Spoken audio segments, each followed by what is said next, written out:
those nachos.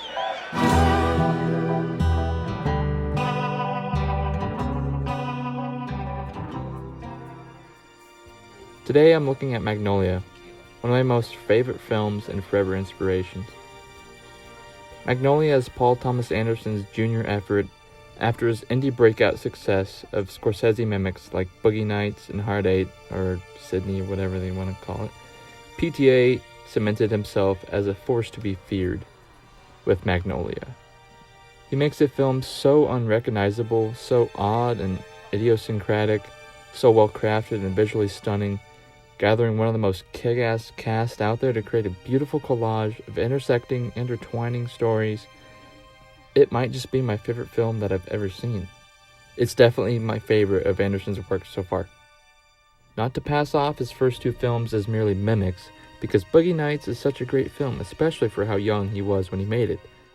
It seems like I'm flipped because some of the initial reaction when this was released was that Boogie Nights was better. What did I tell you? It's too f***ing long, okay? There's too many blow-ups. It's all just too. Smarten up. Yeah, Boogie Nights wasn't like this. Sydney's not like this. Huh? You wanna come back home and be embarrassed in front of them? You're the only child that's too long. Magnolia is a modern epic tale of several people in the San Fernando Valley in California. In true PTA fashion, it tells the journeys of these troubled characters with even rougher past, with reverence and truth, to make an emotional and intimate film. At times, it feels like a biblical epic on an infinite scale. It's all about believing the story, believing in certain characters, and having faith in PTA that it will all fold together in unison by the end. Telling multiple characters' stories at once is hard to do. You need to have a through line, something that more or less connects them all. It's not about their paths physically intersecting as you think. It's about a shared idea, a shared moral. Some may say the theme of Magnolia is about grieving the past, moving on from the darkness that you went through and how it may define your actions in the present. Thank you. And the book says we may be through with the past, but the past is not through with us. And yes, I do think that is one of the moral takeaways from Magnolia. I also recognize other things that Magnolia conveys. I believe it to be about forgiveness, forgiving others, forgiving yourself, or the lack of forgiveness. It's an idea that didn't come to me right away, because the 3 hours of this arc are a lot to take in. You feel like you learned something by the end, but it is hard to grasp what that is. Oh Lord, why is this happening to me? God, please help me figure it out. I'm lost out here. Things can be connected down the spine of the film, and it mostly all evolves around this TV show and the people that own it. Partridge owns the station, Gator's the host, Stanley's the current contestant on the show, and the show is essentially, are you smarter than a 5th grader? Stanley is a ridiculously smart kid that gets no love from his father, that just uses him in the show to make money. And that's just a quarter of the characters. Partridge is being looked after by his home nurse, Phil, very different from Philip. Partridge tells him about his long-lost son, Frank, played by Cruz, and Cruz is just this sleazy salesman trying to sell alpha male mentality to hopeless men. His motto is seduce and destroy. Instead of seeing this man on TikTok or YouTube like today, you get to see his ads late at night or on the occasional billboard. B-Day. And come June, oh baby, it is the lick of my spoon. Still coming from Partridge's branch of the story is his wife Linda, who is having anxiety attacks over his health, and she abuses the drugs that are supposed to help her. Jimmy Gator hosts this show. We find out that he molested his daughter Claudia at a young age, and now Claudia is a drug abuser and a shut-in as well. And that's where Officer Jim meets her. John C. Reilly plays one of those guys who said that they wanted to be a cop when they were 5 and actually held their word. I believe Officer Jim is like a born-again Christian type. His backstory is the least looked into, but I think it's open for creative speculation. The final spine of this show is quiz kid Donnie Smith, who won the show way back when. So you can see how much of these characters' backstories are important. Everything that happened in the past has an effect on them now. Another great thing about these characters is there's such a diversity in the age, so that we see how it started, how it's going, and what will happen. This is Jack's mother. His mother, Lily. These two that I had and I lost. This is the regret that you make. This is the regret that you make, and the something you take, and the blah, blah, blah. Something. The main players of the cast are Tom Cruise, Julianne Moore, John C. Reilly, Philip Seymour Hoffman, Jason Robards, which he's actually a big classic actor from the past. He just spent weeks in a coma prior to shooting. And then William H. Macy, plus others. So many things I have. You haven't seen. Those are the main players of this film, but there's plenty of supporting members. I imagine the screenplay was kind of a mess of a film, but through camera work, editing, and score, PTA and crew were able to pull off this San Fernando Valley collective tale. PTA even sets up the premise of the film with this narrated tale of different stories full of impossible chances, but it all came true. He's literally telling us he's about to be the hand of God inside this film, and it's amazing. PTA talked to his cinematographer about making each scene look the same because Magnolia is one story. He has a really big emphasis on Magnolia is one story, even though there's multiple characters. It's one huge story about forgiveness of your sins. He admits that this was going to be probably the biggest challenge to direct, and the fact that he had to make it feel like the 9 main characters would all meld into one story. And from the look at the behind the scenes, it looks like almost everything was shot on location. You know, oftentimes even simple houses, like just a simple living room set or a kitchen, are recreated on the lots of film studios because it's much easier for camera and electrical departments. But cinematographer Robert Elswit uses an enhanced realism look, meaning that they use plenty of natural light sources like an open window or a lamp, but then enhance those looks by shaping it with methods like a bounce cards diffusion or other techniques. There's some surprises in here that you either go with or you don't go with. It's kind of getting into spoilers now, so this is where that spoiler tag warning is going to go.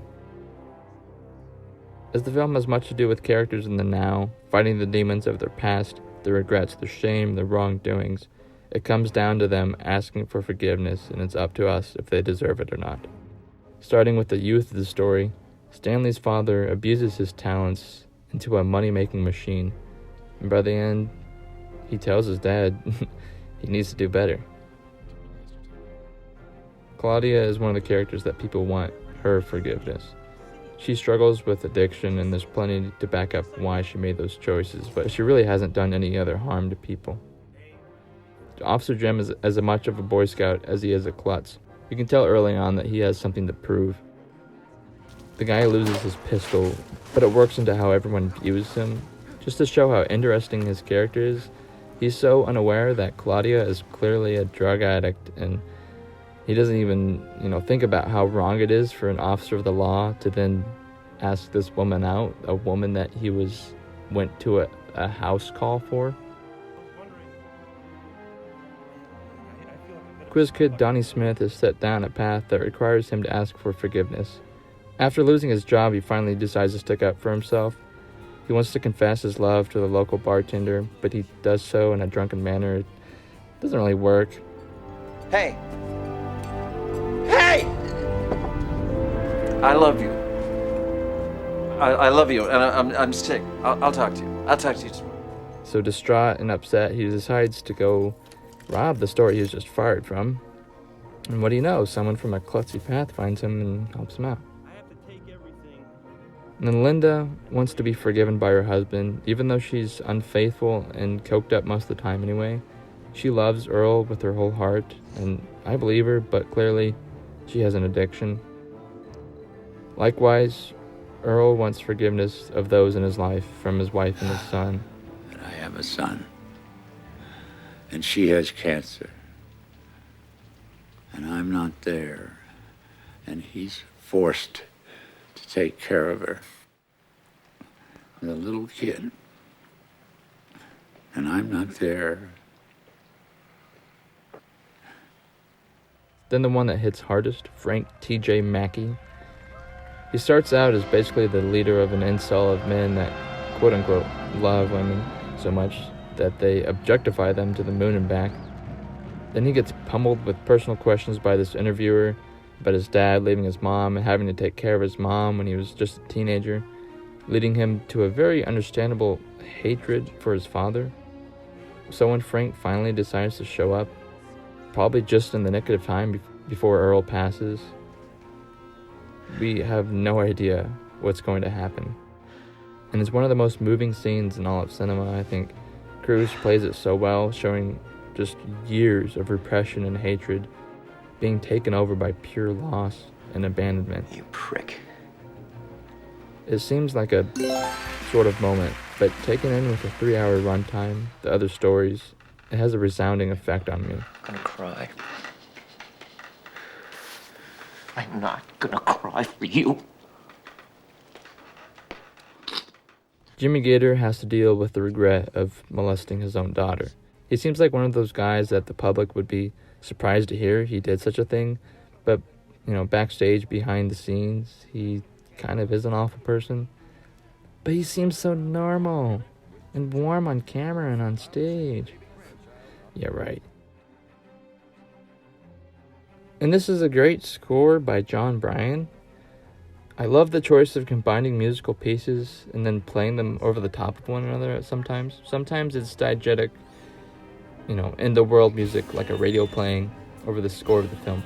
Sort of like melding ideas over the top of each other to make a new one. Literally the simplest language in film. And one piece that puzzled me was this boy's rap that he does, Officer Jim. He's a kid that's sort of around early on when Jim is making a house call. Then he pops up and saves Linda's life after she tries to off herself. I think there's also another deleted scene as well with rapper boy, I don't know his name. But he gives a little rap that sort of tells each piece of the story coming together. Presents with a double ass meaning cause I bestow. With my riff and my fur, but you don't hit me though. Think fast, kiss me yo, cause I throw what I know with the resonance. For your trouble ass, feed it in the wind yourself off of the back of the shelf. Jackass, crackers, body stackers, dick two niggas, master pain your Hold it, homeboy. I don't need to hear that word. Living to get older with a chip on your shoulder, except you think you got a grip, cause your hip got a holster. Ain't no confessor, so Buster, you better just shut the fuck up. Try to listen and learn. Check that ego, come off it, I'm the prophet, the professor. I'ma teach you about the worm, who eventually turned to catch wreck with the neck of a long-time oppressor. And he's running from the devil, but the debt is always gaining. And if he's worth being hurt, he's worth bringing pain in. When the sunshine don't work, the good Lord bring the rain in.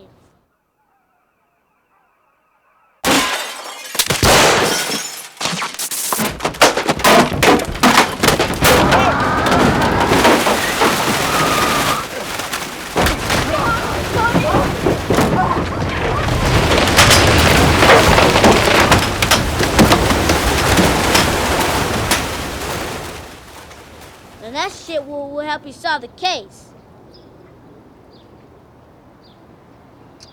Okay, whatever that meant. Magnolia is still my favorite of PTA's work, just because I think it offers endlessly to the known universe. I think I could easily say it's probably not his best, most tight work film. I leave that up to the Crude Oil movie or the Adam Sandler comedy. Just the idea of a collage of characters all blending together to create one story is insane, and even more unbelievable that he pulled it off. I love to watch the documentary behind the making of Magnolia. I love seeing Paul move around and imagine the visuals of the film. Plus, it gives insight into his creative. I understand now just how personal of an endeavor this was for him. And watching the doc on the making of shows how out of depth he felt. At every turn, he felt overwhelmed, frantic, and anxious about everything. Not to mention, they had a 5-month-long shoot. Plus, you see how good of friends he and Philip were.